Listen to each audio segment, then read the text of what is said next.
السلام عليكم ورحمة الله وبركاته. الحمد لله رب العالمين والصلاة والسلام على سيدنا محمد أشرف المرسلين وعلى آله وصحبه أجمعين أما بعد. கண்ணியத்திற்குரிய அல்லாஹ்வின் நல்லடியார்களே, அல்லாஹ் சுப்ஹானஹு வ தஆலா நம் அனைவரையும் நல்ல விஷயங்களில் ஒன்று சேர்த்து வைப்பானாக. அல்லாஹ்விற்கும் அல்லாஹ்வுடைய திருத்துதருக்கும் கட்டுப்பட்டு அவர்களுக்கு பிடித்தமான வாழ்வை தேர்ந்தெடுத்து வாழ்வதற்குண்டான வாய்ப்பை அல்லாஹ் நம் எல்லோருக்கும் தந்து அருள் புரிவானாக. வாழுகின்ற காலமெல்லாம் நபிகள் நாயகம் ஸல்லல்லாஹு அலைஹி வஸல்லம் அவர்களுடைய அந்த நபிமொழிகளை நடைமுறைகளை வாழ்விலை எடுத்து வாழ்வதற்குண்டான வாய்ப்பை அல்லாஹ் நமக்கு நம்முடைய சந்ததிகளுக்கும் உலகில் உள்ள எல்லா இஸ்லாமியர்களுக்கும் தந்து அருள் புரிவானாக. ஆமீன். கண்ணியத்திற்குரிய அல்லாஹ்வின் நல்லடியார்களே, அல்லாஹ்வுடைய தூதர் நபிகள் நாயகம் ஸல்லல்லாஹு அலைஹி வஸல்லம் அவர்கள் ஹுதைபியா உடன்படிக்கைக்கு பின்னால் உண்டான காலகட்டத்திலே பல்வேறு மன்னர்களுக்கு இஸ்லாம் குறித்த தகவல்களை எழுதி அனுப்புகிறார்கள். சில மன்னர்கள் இஸ்லாமிய மார்க்கத்தை ஏற்றுக்கொண்டு நபிகள் நாயகம் ஸல்லல்லாஹு அலைஹி வஸல்லம் அவர்களுடைய அந்த வாழ்க்கையை தங்களுடைய வாழ்வியல் நெறியாக நடைமுறைப்படுத்த ஆரம்பிக்கிறார்கள். சில மன்னர்கள் இஸ்லாமிய மார்க்கத்தை ஏற்றுக்கொள்ளவில்லை, ஆனால் அதே சமயத்தில் இஸ்லாத்தை எதிர்க்கவும் இல்லை, நல்லுறவு பேணுகிறார்கள். சிலர் இஸ்லாத்தை எதிர்த்தார்கள் என்றெல்லாம் நாம் வரலாறுகளில் பார்க்கிறோம். இஸ்லாத்தை ஏற்றுக்கொள்ளாமல் நல்லுறவு பேணக்கூடிய அந்த மன்னர்களிடமிருந்து நபிகள் நாயகம் ஸல்லல்லாஹு அலைஹி வஸல்லம் அவர்களுக்கு பல்வேறு அன்பளிப்புகள் வந்து கொண்டிருக்கிறது. அப்படி ஒரு சமயத்தில் ஒரு நாட்டினுடைய மன்னர் என்ன செய்கிறாருன்னா, நபிகள் நாயகம் ஸல்லல்லாஹு அலைஹி வஸல்லம் அவங்களுக்கு நிறைய அன்பளிப்புகளை அனுப்பி வைக்கிறார். அப்படி அனுப்பி வைக்கிறப்ப தன்னுடைய நாட்டில் இருக்கக்கூடிய கைதேர்ந்த மருத்துவர்கள் 2 பேரை என்ன செய்யறாங்கன்னா நபிகள் நாயகம் ஸல்லல்லாஹு அலைஹி வஸல்லம் அவங்களுக்கு அன்பளிப்பாக அனுப்பி வைக்கிறாங்க. மருத்துவர்கள் வர்றாங்க, அவங்களுக்கு ஒரு சந்தோஷம், மதீனாவில் மருத்துவம் பார்க்க போறோம் அப்படிங்கிற சந்தோஷம். ஆனா வந்து இருந்து நீண்ட காலமாக எந்த விதமான நோயாளியும் அவர்கள் சந்திக்கவே இல்லை. ஒரு பெரிய நோயாளிகள் யாரையுமே சந்திக்கல. ஒரு வருஷம் 2 வருஷம் கழிச்சு நபிகள் நாயகம் ஸல்லல்லாஹு அலைஹி வஸல்லம் அவங்கள்ட்ட அந்த மருத்துவர்கள் வந்து சொன்னாங்க, அல்லாஹ்வுடைய தூதரவர்களே, நாங்க நீண்ட நாட்களாகிவிட்டது, நாங்கள் மருத்துவர்களாக இருக்கிறோம், எங்களுடைய மருத்துவம் மறந்து போய்விடுமோ என்ற அச்சம் எங்களுக்கு ஏற்படுகிறது. நோயாளிகள் யாரும் வர்றதில்லை, அதனால மருத்துவம் பார்க்காம மருத்துவமே மறந்துடுமோங்கிற அச்சம் எங்களுக்கு ஏற்படுகிறது, நாங்க எங்க ஊருக்கு போக நாங்கள் ஆசைப்படுகிறோம் அப்படிங்கிறாங்க. அப்ப நபிகள் நாயகம் ஸல்லல்லாஹு அலைஹி வஸல்லம் தாராளமாக நீங்கள் போய் வாருங்கள், ஒன்றும் பிரச்சனை இல்லை அப்படிங்கிறாங்க. அப்ப அந்த மருத்துவர்கள் ஆச்சரியத்தோடு கேட்கிறாங்க, நாங்க கேள்விப்பட்ட வரையிலும் இத்தனை நீண்ட காலமாக ஒரு இடத்துல இருந்து நோயாளிகளை சந்திக்காம போறது இதுதான் முதல் தடவை, இங்க நோயாளிகள் வராமல் இருப்பதற்குண்டான காரணம் என்ன அப்படின்னு கேட்கிறப்ப நபிகள் நாயகம் ஸல்லல்லாஹு அலைஹி வஸல்லம் சொன்ன வார்த்தை ரொம்ப முக்கியமான வார்த்தை. அதுதான் இன்னைக்கு நாம நம்முடைய கல்விலேயும் நம்முடைய உள்ளத்துல எழுதி வைக்க வேண்டிய மிக முக்கியமான வார்த்தை. நபிகள் நாயகம் ஸல்லல்லாஹு அலைஹி வஸல்லம் அவங்க சொன்னாங்க, நஅகுலு, நாங்கள் சாப்பிடுவோம். நாங்க என்ன செய்வோம்? சாப்பிடுவோம். எப்ப சாப்பிடுவோம் கேட்டோம்னா, எப்பொழுது எங்களுக்கு பசிக்கிறதோ அப்பொழுது நாங்கள் சாப்பிடுவோம். எப்பொழுது ஹத்தா நஜூ, எப்பொழுது நாங்கள் பசிக்கிறதோ எங்களுக்கு அப்பொழுது நாங்கள் சாப்பிடுவோம். நாங்கள் சாப்பிடுவதை நிறுத்திக் கொள்வோம். எப்பொழுது எங்களுக்கு சாப்பிட்டது போதுங்கிற ஒரு எண்ணம் ஏற்படுதோ அப்பயே நிறுத்திக்கும். வயிறு நிறையணுங்கிறது எங்கள்கிட்ட ஷரத்து கிடையாது. அதே மாதிரி இந்த நேரத்தில் சாப்பிடணுங்கிறது ஷரத்து கிடையாது. பசிக்கிறப்ப சாப்பிட தொடங்குவோம். பசி போயிருச்சுங்கிற ஒரு உணர்வு ஏற்பட்ட உடனே சாப்பாட்டை என்ன செஞ்சிருவோம்? நாங்க நிறுத்திக்கும். பசி நின்றுச்சு போதும் அப்படிங்கிறப்ப என்ன செஞ்சிருவோம்? நிற்பாட்டிடுவோம். அதுக்கு பின்னாடி வயிற்றுல இடம் இருந்தாலும் நாங்கள் சாப்பிட மாட்டோம். இந்த ஒரு நடைமுறையை கடைபிடிப்பதால் எங்களுக்கு நோய்கள் ஏற்படுவதில்லை என்று நபிகள் நாயகம் ஸல்லல்லாஹு அலைஹி வஸல்லம் அவர்கள் சொன்னதாக நாம் ஹதீஸ்களிலே பார்க்கிறோம். கண்ணியத்திற்குரிய அல்லாஹ் நல்லடியார்களே, மனிதனுடைய உடம்புல நோய்க்குண்டான மூலாதாரம் எது என்று நபிகள் நாயகம் ஸல்லல்லாஹு அலைஹி வஸல்லம் அவங்கள்ட்ட கேட்கிறப்ப மிக அழகாக தெளிவாக சொன்னார்கள், வயிறை நீங்கள் பேணி பாதுகாத்துக் கொள்ளுங்கள். அந்த வயிறை நீங்கள் பேணி பாதுகாத்துக் கொண்டால் உடலை பேணி பாதுகாத்தவர்களைப் போல ஆவீர்கள். வயிறு நிறைய சாப்பிடுபவன் கண்டிப்பாக நல்ல திடகாத்திரமான உடலை பெறுபவனாக இருக்க முடியாது என்ற கருத்தை நபிகள் நாயகம் ஸல்லல்லாஹு அலைஹி வஸல்லம் அவர்கள் வலியுறுத்தி சொன்னாங்க. அதனாலதான் நபிகள் நாயகம் ஸல்லல்லாஹு அலைஹி வஸல்லம் சொன்னாங்க, திருமிதி ஷரீஃப்ல ஹதீஸ் இருக்குது, நீங்கள் சாப்பிட அமருகின்ற பொழுது ஒரு அடிமையை போல அமர்ந்து கொள்ளுங்கன்னு சொன்னாங்க. ஒரு அடிமையை போல சமணம் போட்டு உட்கார்றது அடிமையுடைய அமர்வு அல்ல, அது அரசர்களுடைய அமர்வு. சாப்பிட உட்கார்ந்தோம்னா நீங்க அடிமையை போல, அப்படின்னா என்ன கேட்டோம்னா உங்களுடைய வயிறில் ஒரு அழுத்தம் ஏற்பட்ட நிலையில் நீங்கள் அமர்ந்து கொள்ளுங்கள். மண்டியிட்டு உட்காருங்க, அத்தியாத்தில் உட்கார்ற மாதிரி மண்டியிட்டு உட்காருங்க, அல்லது ஒரு காலை மடக்கி ஒரு காலை நிமிர்த்தி உட்காருங்கள், அல்லது 2 காலை குத்து வச்சு போர்க்காலத்தில் உட்கார்ற மாதிரி உட்கார்ந்து சாப்பிடுங்க, இப்படி உட்கார்ந்து சாப்பிடுங்கள் என்று நபிகள் நாயகம் ஸல்லல்லாஹு சொன்னாங்க. இது ஒரு விஷயம்.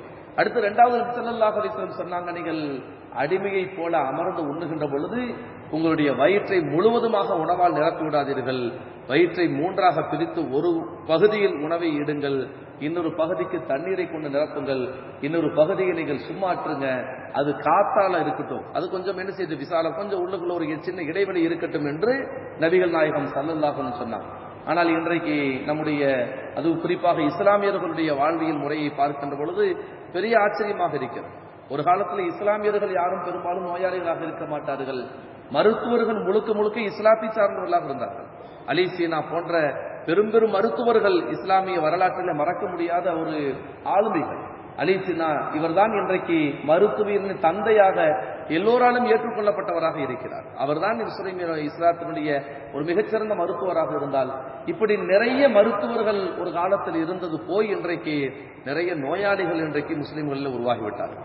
பக்கத்துல எல்லாம் நீங்க பாத்தீங்கன்னா மணமேலக்குடியா இருக்கட்டும் அல்லது அங்கிட்டு பாத்தீங்கன்னா நம்முடைய பகுதிகளில் ஒரு சாதாரண ஒரு கிளினிக் வைத்து தொடங்கக்கூடியவர் ஒரு 3 வருஷத்துல ஒரு பெரிய ஹாஸ்பிட்டலே ஓபன் பண்ற அளவுக்கு ஒரு பெரிய மருத்துவமனை, ஒரு 10 பெட் 20 பெட் போட்டு படுக்கை வசதியோடு மருத்துவமனை அவர்கள் கட்டுகிறார்கள் என்று சொன்னால் நம்முடைய பகுதியை சார்ந்தவர்கள் தாராளமாக கொட்டி கொடுக்கிறார்கள். தாராளமாக அங்கு கொட்டி கொடுப்பதற்கு என்ன காரணம்?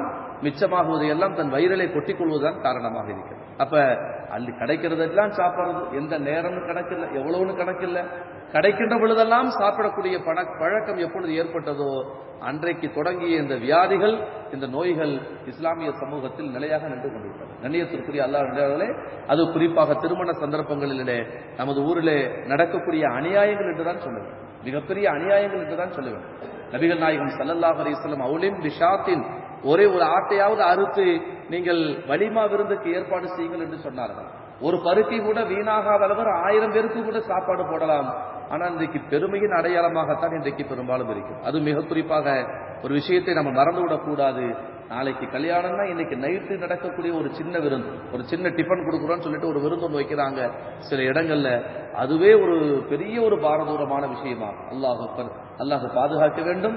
எந்த அளவிற்கு உணவு வீணாக்கப்படுகிறது, எந்த அளவிற்கு குப்பை தொட்டியாக வயிறு மாறிக்கொண்டிருக்கிறது என்பதற்கு உதாரணமாக அதை பார்க்கலாம். 4 கல்யாணம் நடந்துச்சுன்னா 4 கல்யாணத்துக்கு வரணும்னு எதிர்பார்க்கிறாங்க, அதனால தப்பு இல்லை, வர்றது எதிர்பார்க்கறது தப்பு இல்லை.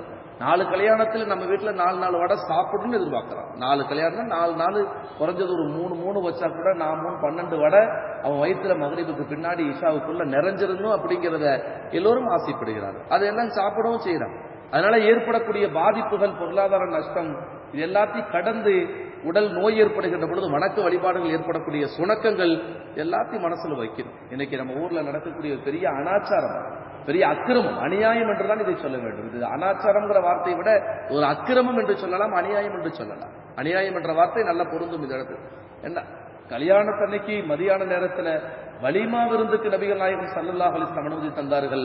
ஆனால் இன்றைக்கு கல்யாணத்துக்கு ஒரு நாளைக்கு முன்னாடி தொடங்குது, 10 நாள் வரலும் சாப்பாடு, கறி, அது இதுன்னு போட்டு ஒரு தொண்டை வரை, சில சமயங்களில் தொண்டையை கடந்து பள்ளிவாசல் லோகர் தொழுகிறப்ப அல்லது அசர் தொழுகிறப்ப இருமுனார்னா வெளியில சோறு விழுந்துருமோ அப்படிங்கிற பயத்தோடு வயிறை நிரப்பி கொண்டு வரக்கூடியவர்களை சமீபத்தில் பார்க்கிறோம். அல்லாஹ் பாதுகாக்க வேண்டும். நபிகள் நாயகம் ஸல்லல்லாஹு அலைஹி வஸல்லம் அவர்கள் வன்மையாக கண்டித்திருக்கிறார்கள். வயிறு நிறைய சாப்பிடுவது குற்றம் அல்ல, ஆனால் வயிற்றிலே கொஞ்சம் இடம் விடுவது சுன்னத் என்பதை நாம் மறந்துவிடக் கூடாது. சுன்னத் இவ்வளவுதான் சாப்பிடுவோம், அவ்வளவு அந்த லிமிட்டோடு இருக்கின்ற பொழுது உடல் ஆரோக்கியம் பெறும். அந்த லிமிட்டை கடக்கிறப்ப உடலுடைய ஆரோக்கியம் கெட்டுப்போம். இதுல இன்னொரு செய்தியை சொல்லி நான் முடிச்சிடறேன். நான் விருந்து கொடுப்பவர்கள் சாப்பிடுங்க சாப்பிடுங்கன்னு சொல்லி அள்ளி வைக்கிறப்ப அதன் மனசுல வச்சுக்கணும். ரசூல் ஸல்லல்லாஹு அலைஹி வஸல்லம் அவங்க நமக்கு சொல்லி தர்றாங்க, விருந்தாளிகள் வருகின்ற போது உபசரிப்பதற்கு நபி ஸல்லல்லாஹு அலைஹி வஸல்லம் நிறைய நல்ல உபதேசங்களை செய்திருக்கிறார்கள், சுப செய்திகளை சொல்லி இருக்கிறார்கள். ஆனால் அதே சமயத்துல வந்திருக்கிறாங்க கடைச்சிட்டாங்க அப்படிங்கிறதுக்காக சாப்பிடுன்னு போட்டு வேஸ்ட் பண்ணக்கூடிய அளவுக்கு அல்லது திணறடிக்கக்கூடிய ஒரு செயலை செய்து விடக்கூடாது. ஒரு தடவை சாப்பிடுங்கன்னு சொல்லலாம், ஒரு தடவை சொல்லலாம். ஒரு சாப்பாடு வச்சுட்டு வச்சுக்கிறீங்களான்னு கேட்கலாம், திருப்பி என்ன செய்யலாம், 2 தடவை கேட்கலாம், 3வது தடவை கேட்கக்கூடாது. 3 தடவைக்கு மேல சாப்பிடுங்கிறப்ப அவருக்கு தர்ம சங்கடமா போய் எடுத்து சாப்பிட்டு அதுக்கப்புறம் அவர் படக்கூடிய கஷ்டம் இதெல்லாம் நம்ம யோசிச்சு பார்க்கணும். ரசூல் ஸல்லல்லாஹு அலைஹி வஸல்லம் தடை செஞ்சிருக்கிறார். 3 தடவை, 3வது தடவை கேட்பதை தடை செய்திருக்கிறார். 2 தடவை கேட்கலாம். ஏன்னா அவர் வயிறு அவருக்கு தெரியும், அவர் வயிறை பத்தி அவருக்கு தெரியும். என்ன எடுக்காம போறாரு, ஒன்றும் வெக்கப்பட போறதெல்லாம் கிடையாது. எல்லா மாமா மச்ச வீட்டில தான் கல்யாணம் நடக்குது.